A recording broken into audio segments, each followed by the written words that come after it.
मैं आप लोगों को बता रहा हूं कि समपार फाटक का बचाव कैसे किया जाता है। अगर समपार फाटक बंद है, कोई गाड़ी आ रही है और सड़क का कोई वाहन आ जाए और आकर के लिफ्टिंग बैरियर तोड़ दे या अंदर आ जाए, बाहर न निकल पाए, ट्रेन आ रही है, तो ऐसी स्थिति में हम क्या करेंगे? सर्वप्रथम 2 से 3 रिंग बजाकर स्टेशन मास्टर को सूचित करेंगे। स्टेशन मास्टर को इसलिए सूचित किया जाता है क्योंकि अगर इंटरलॉक गेट है, सिग्नल है, तो सिग्नल सबसे पहले उठवा दिया जाता है। और यदि स्टेशन मास्टर से बात नहीं होती है या दूसरा केस है कि इंटरलॉक गेट नहीं है, सिग्नल ही नहीं है, तो ऐसी दशा में सर्वप्रथम हम जोड़ीदार पे लाल लगाएंगे। इस तरह से लाल लगा देंगे और हम क्या करेंगे? दौड़ के जाएंगे और 600 मीटर पर ये पटाखा लगाएंगे।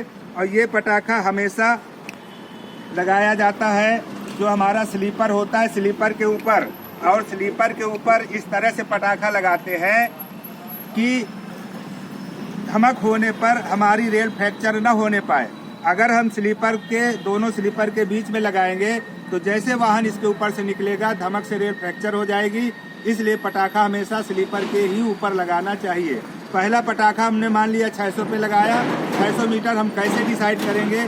जो ये बिजली के पोल हैं या और भी जो पोल होते हैं, 9 खंभे में 600 मीटर हो जाता है, 18 खंभे में 1200 मीटर हो जाता है। तो 9 खंभे चल के 600 मीटर पर हम मान लीजिए हम 18 खंभे चल चुके हैं, तो यहाँ पर स्लीपर के ऊपर एक पटाखा ये 1200 पर, दूसरा पटाखा फिर मान लीजिए 10 मीटर हम चल चुके हैं तो 1210, और तीसरा ये पटाखा 1220 मीटर पर लगा देते हैं। इस तरह 10-10 मीटर के अंतर पे 3 पटाखे 1200 पे लगा देते हैं। और जब हम वापस आएंगे तो ये 600 मीटर वाला पटाखा हम निकाल लेते हैं। और इसलिए कि अब इस 600 की कोई ज़रूरत नहीं, जब गाड़ी आएगी 1200 मीटर पे ही खड़ी हो जाएगी। अगर हमारे पास 1200 मीटर लगाने का समय नहीं है तो हम 600 मीटर पर फिर एक पटाखा ये स्लीपर के ऊपर लगा देंगे। दूसरी स्थिति हुई, पहली स्थिति में 1200 पे 3, दूसरी स्थिति में 600 पे 1। अब अगर हम 600 मीटर पे भी नहीं लगा सकते हैं, हमें लगता है गाड़ी नज़दीक आ रही है, तो जहां तक पहुंचेंगे वहीं पटाखा हम लगा देंगे।